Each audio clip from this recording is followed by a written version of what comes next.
Welcome to Podcash, the portable professional development podcast from Cash Alumni.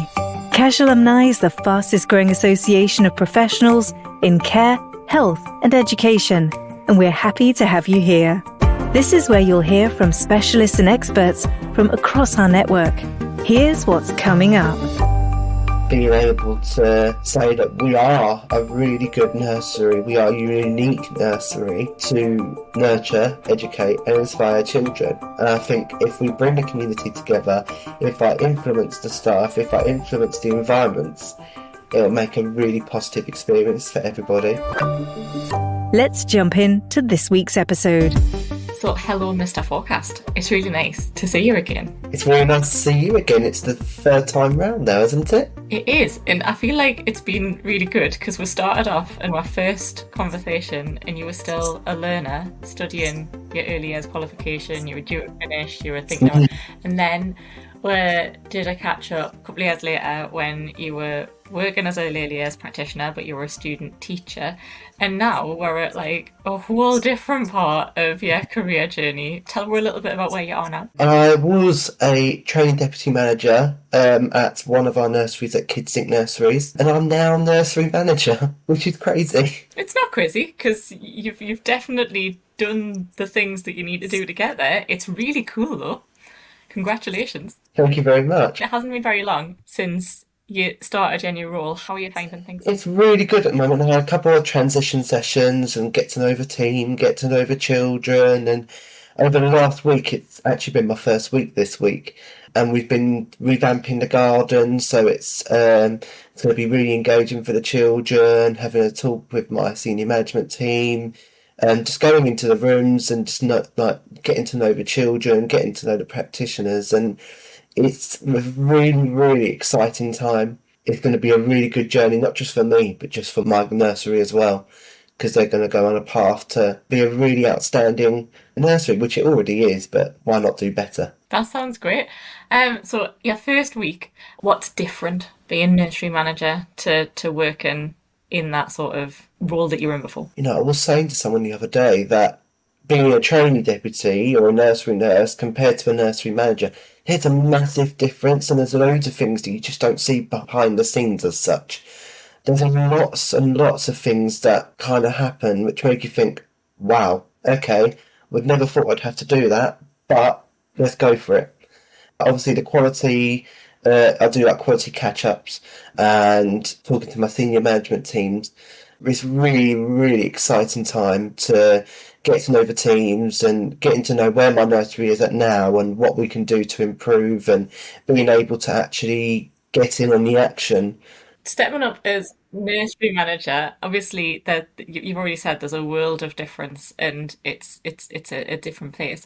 What have you been doing to prepare for those differences? I know it's great that you've been able to do like a training program as a deputy manager and learn those management skills. I know lots of people get sort of stuck in that transition because you can be an amazing early years practitioner, but actually being a manager and like doing things like balancing the books and having to deal with like the politics of being a manager and all of those other things aren't necessarily things that people get taught. How has that felt for you? It has been quite a smooth sailing, I must admit. The operations manager and the senior manager have really helped me to get to where I am now. So I was in the role originally for training deputy for 3 months. We then had a load of transition sessions where I can meet the team and get to know the children, get to know the parents. It was just a really great experience to just sit down with my new senior management team, get to know them and how they work, what their visions are, just to be able to, see the routes that I'm going to go down. And it's been a really, really clear vision for the operations manager and the senior managers themselves. Having like a rota, so I'm going on loads of training at the moment.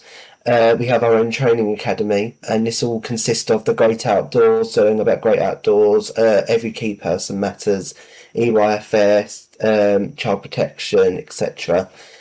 So getting to know all of those core basic things, if you like, before I go into a role fully, because I'm still in transition a little bit. I think you're definitely right with like, the politics side and everything, getting to know the wider picture. It's very interesting to see how the early years sector kind of plays out, and how as a nursery manager you're supposed to juggle that. It's a really big aspect, taking into consideration everything. And obviously the transition sessions, it gives you a wider experience, I feel. The supported transition sounds great. Like it's meant that you haven't just been plonked in your job and sort of left to figure it all out yourself. I know that is some people's experience. It's absolutely great that you're getting that support and that they're making sure that that happens. I also think it's great that you're still learning. We've followed you through, obviously, when you first started, you were still completing a qualification and then you moved into your degree study and looking at the stuff that way. And then you're moving into a nursery manager role, but there's still all of that sort of learning, scaffolding, what it is that you're doing. Do you think you'll ever stop learning? Oh no. I'll never stop learning. I feel like I'm eager to learn. I'm one of those people that would just won't stop learning. Currently, I'm actually doing a qualification with cash at the moment in behaviour that challenges. That's kind of supported me, like within my role with practitioners and how they behave and how to approach situations. There's a load of other things that I'm learning about right now. Like even my first week, I've learned so much. Being a nursery manager, it's a completely different spectrum, and compared to being a nursery nurse, being a room leader, being even a trainee deputy is a completely different picture. And I think the more that I'll learn, I think the more experiences I'll have, and I think it will definitely build more of my confidence as well. It's brilliant that that's the way your brain works with learning. To me, it sounds like you're doing loads all at once. And I've just finished my master's, and I didn't realise until I'd finished it how hard it was, like working and learning things at work, and then after work doing this qualification. So taking on a new job as a nursery manager and learning on the job and doing the training that comes along with that and studying a qualification outside of work, does that not get a bit overwhelming? It doesn't feel overwhelming at the moment. I think I definitely understand where you're coming from, where it's really difficult to kind of, in a way, juggle. But I have been able to juggle quite effectively now. I've kind of got used to it. So I could do some studying over the weekend or when I've got annual leave as much as I can.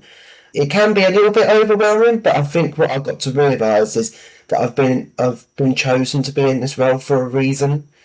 And to kind of reflect and take back what's happened and be present in that moment. And then if I kind of do it that way, I'll be completely fine. That's great. And you mentioned reflection there, and I think reflection can be quite hard for some people. It's that, like, I know I found reflection challenging earlier on in my career because it's that feeling that I'm quite self-critical. So when I become reflective, sometimes I can be quite mean to myself. And I'm learning how to do that in a much more positive way and to make myself feel better by reflecting rather than just compounding my misery. Have you got any tips for how you like to reflect? I'm kind of on the same boat as you. I can be very self-critical. However, what I would tend to do is obviously just look at the wider picture. I feel like sometimes when we look at reflections, we're quite narrow, and that's why we think negatively. I think for just look at the wider picture. Look, when I was doing an activity, for example, I'd always look for key bits that would kind of stand out, that would be positive. Don't try and beat yourself up about things that go wrong. Things are going to go wrong, but there's learning opportunities for that. I know that I've done things wrong, and yes, I feel absolutely rubbish about it, but it's for you to kind of pick yourself up and learn from those experiences, and then that way you'd be able to do, right, what could I do now that could be extending that. So looking at the positive side of things, it's really difficult, but trying to look at key aspects that kind of bring out a positive experience makes it all worthwhile in the end, rather than being self-critical, and maybe even ask somebody else as well, something that somebody else, what they saw, and being able to go, well, actually, no, I didn't actually recognise that. Maybe I need to recognise that a bit more. What I tend to do, usually by the end of the week, is I usually type, right, kind of 3 things that went good and then 3 things that I can improve on, and then that week I would tend to try and improve on that as much as I can, or learn as much as I can. So I go, actually, so I've got a coach at the moment who's part of the training academy, and we've got some coaching sessions soon, and I'm going to go, well, actually, I feel like I need to improve on that a bit, and I need to learn more of that. And that's where we're going to have those conversations going. So I think as well, trying to include some sort of mentor. I know that we have mentors in like early years, qualifications, etc., but trying to look at the wider picture, maybe someone in your setting who's your mentor there. Trust me, it's all worthwhile. That sounds great. And you mentioned three really clear things there that I think might be really helpful to people. They're definitely things that I think I find helpful if I think about what you've just said, which is that when you're reflecting, you try and sort of at the end of the week write some things down. I've been doing that a bit because, again, like, because I'm a bit mean to myself. I've been writing down me wins so that I can reflect on them when things are rubbish. So I have a little folder of emails in my email inbox that I can, if people send us nice things where they say, oh, Dawn, you're amazing, thanks for doing this thing, I can drag that folder into my little email folder that says nice things for when you feel sad. And I can go and look through those nice things that people have said about us. Been keeping, you've kept your three things that you've done really well and three things you could improve on. And I've been trying to keep a little wins diary so I can look back and go, actually, I have done loads of good things. I am beating myself up for no reason. I'm all right, really. And that idea of a coach or a mentor, I think, is really important. I think especially when you're thinking about reflection, because it's someone who can tell you when you're beating yourself up for no reason and sort of help you to work your way out of that. But who can also help you look at things a different way. What is it you find helpful about having that other person to bounce off as a mentor or a coach? I thought a coach is really beneficial. I mean, we had a phone call because we did some sort of assessment. It was called a gap assessment. It's really, really useful if you can look at it. It looks at 5 key aspects that you would bring to the workplace. So, for example, my ones, I can't think of all of them, but I've got like a ranger, input, learner, ironically.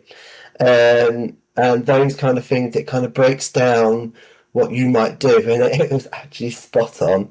It was quite scary. So having that mentor and being beside you and going, these are your strengths.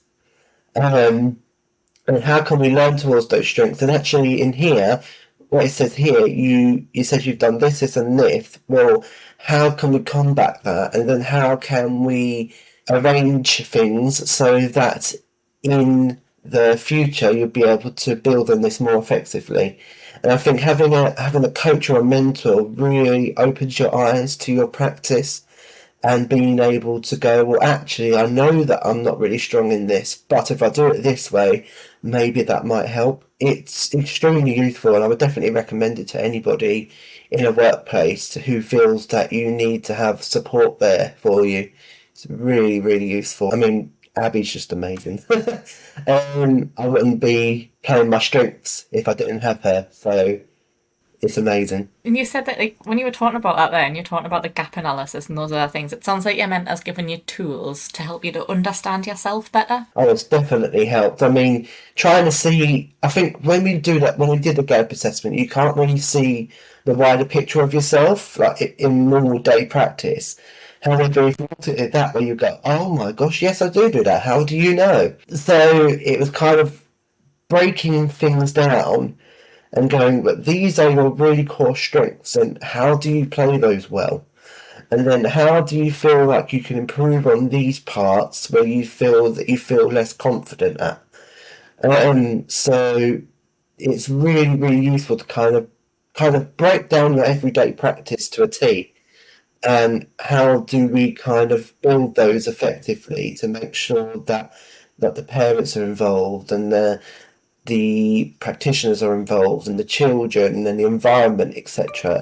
It all comes to play when you kind of do those kind of assessments. And I'd really recommend it to someone, actually. It's really, really useful. This is Podcash, brought to you by Cash Alumni. To level up your skills and career, visit our free e-learning resources. You'll find them under the CPD and Best Practice tab of cashalumni.org.uk. That's cashalumni.org.uk. You said at the beginning that your career journey has been, like, interesting. Obviously, the last time we spoke, you were a trainee teacher and you were thinking about going into sort of primary education and working there, but you've gone back to early years. Why? What is it about early years that pulls you the way it does? I think when I was doing my primary teaching, I think I really missed the opportunities there. I felt that I wanted to go back into early years because I felt like I needed to kind of prove myself a bit more. I felt like I really missed early years. Early years is like my baby, you know. It's always going to be there and it's always going to be absolutely fabulous, you know, as it is. So I thought I would like to go back into it to bring my passion back, which it already was, but I wanted to basically ignite it again. And yeah, I really, really wanted to kind of use my primary knowledge that I gained to kind of influence the early years part of things, which I already was, but I felt like if I was going into practice again, I would be able to see things as a bigger picture and being able to build on those experiences. And if like practitioners are stuck, so I've had practitioners that have been stuck this week on certain things, and I've gone, "Oh, have you tried it this way?" Because I've had a completely different perspective of things, and being able to bring that into practice is a quite a unique experience. That's really interesting, and that idea that sort of coming back because that's what you're really passionate about. That's the right way to go about career decisions, I think. Did you worry at all that deciding not to follow the primary route that it might have implications like career wise? I know a lot of people move on from early years to primary because there's more structure or because there's maybe more support with career progression. Do you feel like that's changing in early years? Do you feel like you have got more opportunity to move your career on? I definitely feel like I've got more of an opportunity for a progression in career per se. I feel like in early years, obviously you mentioned about people going into primary because there's more structure. I think I quite like the way that early years has more fluidity, if that makes sense. There's obviously we've got the same routine, but everything's different every single day. Not the same that it is with primary, but it's I think with progression, I think you'll be able to kind of build yourself more because there's different structures every day. And having those different structures and knowing what to do each day and areas is just more rewarding. I think yeah, there's more fluidity and there's more ability to progress, and there's more teamwork. I find as well. There's more collaboration with practitioners and being able to build your practice, which I find is quite unique in early years compared to teaching. I hadn't thought about that. I hadn't thought about the differences between sort of the immediate support from colleagues. Because you're right, in a primary environment or a secondary in a teaching environment within schools, you are on your own pretty much in that classroom. You might have a teaching assistant, but I would say the majority of people don't. That you're on your own all day in that room with your children. And in that early years environment, you're right, there is that immediate team around you to sort of bounce off. Is that collaboration and that teamwork something that you find lights you up about early years? It definitely thrives me, I must admit. I think I really like collaboration because I like to get ideas from other people and trying to approach things in different ways. And I think being able to bounce back on people and knowing their suggestions and being able to go, okay, well, let's try this a different way. And being able to try and see where we're at and trying to see where we can progress as a team, being able to support each other. I think that's really key tool and really valuable experiences. Obviously, since last time we spoke, there's been a few massive changes in the world, including a pandemic and war and lots of other things. How is everyone's like well-being within the team? Do you think it's been helpful having a team to sort of get through it all and has it brought them closer? Yeah, we have definitely supported each other with well-being. I mean, I'm actually looking into doing like mental health first aid training with my team. I mentioned it with my operations manager, and she's actually looking into it, which is great. And I think with the well-being side of things, I think we're really key to kind of bounce back on each other. And that's what I said in my new job. I said, look, I'm an open door policy. You can literally speak to me whatever. If you obviously, if your well-being is affecting you, just come and talk to me, and we can, find ways to adapt it. And at the moment, we've also got an external mental health team. We've got an app. It's called MyHA. And we use that to kind of use that as a confidential line. So if they don't feel comfortable, we can also bounce back on that, which is a really, really good, effective tool for practitioners who feel like they can't talk to like their managers or whatever. They'd rather deal with it themselves in a different way. And we value those experiences. And although you would like to talk to us, we're not going to force you. However, we are collaborative as a team, and we've always open door policies, because I feel like that's what we really need right now, is to bounce back on each other. Yeah, there's been a lot, hasn't there? And I think the current narrative in the media around nurseries and funding and stretching things a little bit further has been difficult for practitioners. We can see practitioners leaving early years because nobody's really in it for the pay when it comes to being a nursery practitioner. So what do you think it is that drives you and the people that you work with to do such a full-on and important job when they could earn more money going and working in a shop? I think first things first is children. I've always loved working with children and being able to see them thrive and being able to see those learning experiences. I mean, if you're not gonna, be there for the children, then I'll be quite concerned. I think the second thing is being able to work in a team and being able to see the wider pictures. I quite like doing that, and being able to see different perspectives of people. Because, for example, I've already seen in my new workplace, being in the first week, someone's really passionate about doing activities, and then one person is passionate about doing outdoors, and then one person is. They each have individual passions and being able to drive them. And I think if we've got passions for certain things, we should definitely drive them to success. Because otherwise, if we don't, we're kind of holding people back, and that's not what we need right now. We need to build those passions, particularly if you've got different passions in early years. Whether it be that you want to be a room leader, or you want to, build outdoor spaces, or you want to focus on well-being of staff, or those are different experiences that you'll be able to, drive those to make sure that early years practices is outstanding to their standards. And for us to be able to kind of acknowledge that and recognise that and appreciate that.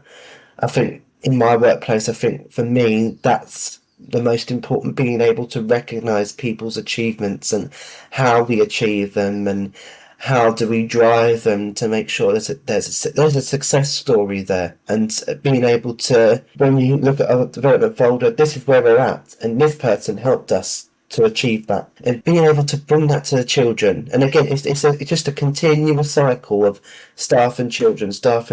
You've got that kind of, it's not even a hierarchy, it's a bubble, not like a bubble, but it is kind of like a bubble, being able to bring that all together with the parents and being able to collaborate with the parents and multi-agency teams. And it's, early years is just unique in itself. It is. And it's really nice to hear you talking about, in your first week as a nursery manager, talking about sort of staff development and thinking about nurturing the passions of your team and helping them to sort of follow those through. I was having a conversation recently with an early years consultant talking about progression planning and how important it is to make sure that your team understand sort of what route are available to them and how they can develop and to sort of fill those roles. From the people who want them, and that you can give those opportunities to progress.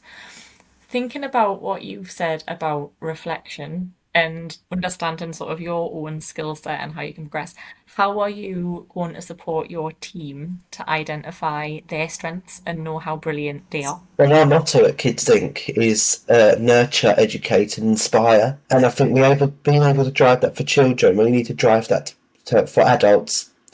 And I think for me, we're going to have one-to-ones with absolutely everybody. And when I said that, I went, everybody? I went, yes, including the cook and the cleaner. And being able to sit down, see what their strengths are, and what motivates you. Because I think if we find that motivation, if we find those key skills, I'm able to drive that with that particular member of staff or with a particular team. And it's just to be able to kind of bring all those experiences together and see, well, how can we collaborate together in order to create a successful nursery environment, indoor and outdoors, and with communication, etc. Being able to nurture my staff so they can nurture the children, educate the staff to the best of their ability in what they want to learn, and to, overall, just to inspire them to inspire the children. I think that's to free. I think even though that's our pedagogy for children, it should also be our pedagogy for adults. Because a lot of people in early years, you're all amazing, and a lot of you feel like you just do, oh, well, this is just what I do. So it'd be quite difficult to hone that down and go, well, actually, I'm really good at this, and this is a skill, and this is something that I do, because you're just all ace and sort of all of those things that you've learned during your qualifications and during working with children, you just sort of absorb them and know that you're doing the right thing through sort of instinct and feel. So that idea of one-to-ones and being able to I suppose I go through bits of supervision with people and support them to understand how they're brilliant is going to be really beneficial. What other plans have you got? What else is buzzing around in your head about where you're going now? Oh, there's loads of things at the moment that I want to build, especially that outdoor environment I really want to build. I want to make sure, again, making sure that we're igniting practitioners' passion. And I think, again, nurturing, educating, and inspiring them to inspire the children. How can we kind of influence them in order to make a positive environment? I feel like I've got loads and loads of plans, and I feel like if I say them all, I feel like I'll have to do them all at once. So I'm only going to restrict myself at this point. Outdoor spaces are the key one, and just I think I just really need to know the stuff first before I even go drive what I would like to do, because I have my own vision with the nursery and what I would like to do and how I would like to do it. I think parent partnership is going to be key with me. I really want to build those experiences with the parents and being able to build with prospective parents and the community, bringing the community together. So it's a really exciting time for me to kind of be in this position to showcase this nursery, showcase what we're all about, and in the heart of the community that we're in, and being able to say that we are a really good nursery, we are a unique nursery to nurture, educate, and inspire children. And I think if we bring the community together, if I influence the staff, if I influence the environments, it'll make a really positive experience for everybody. That makes sense. And I like the idea that we're bringing the community together, and also that you recognise that you might have loads of plans and there might be loads of things buzzing around in your head for what you want to do, but actually your colleagues, yes, the staff in the nursery, the people who work there already probably have some ideas of their own, and who know the environment and those children already. And that's really important to recognise. So you've got loads of ideas buzzing around in your head, and a couple of key areas that you want to sort of focus on. Have you got any plans as to how you're going to make those things happen? Yeah, so obviously getting to know the staff first and trying to get ideas from them and what they want to do. I think we're going to give her like a little spidergram of the year, but also doing it in small dribs and drabs, so being identify key points and being able to draw those in with a short-term plan, and being going, right, what do we need to do in this area? How can we build on this, and how can we evidence this? So I think with all those ideas that I've got in my head, being able to put these down to paper and being able to get other practitioners' input on those plans, and then being able to break it down more and more and more and more until it's refined. Obviously with the support of my senior managers, my quality support managers, and being able to see those bigger pictures and how they can support me with this as well. I think this is going to be a key learning opportunity, not just for me, but I think it will just be for the whole nursery, being able to look at the bigger picture, then refine it, and then how can we progress on this? Oh, Jake, I love how collaborative you sound. This it sounds great. Like this idea that, actually you're not going to come in and just tell everyone what to do or these are the good ideas, let's make them happen. That it really is a team effort and a team experience to sort of genuinely make things better and do the right thing. That sounds ace. Is there anything that we haven't had a chance to talk about so far that you want to talk about because we haven't caught up for ages? Is there anything that you want the audience to know about where you are now compared to where you were last time we spoke? It's quite a fantastic experience, actually. I was actually reflecting on it the other day and trying to think, oh wow, it's quite a transformation compared to the last time we spoke, because I was a final year student teacher doing my dissertation, and I was also bank staff at my nursery, funny enough.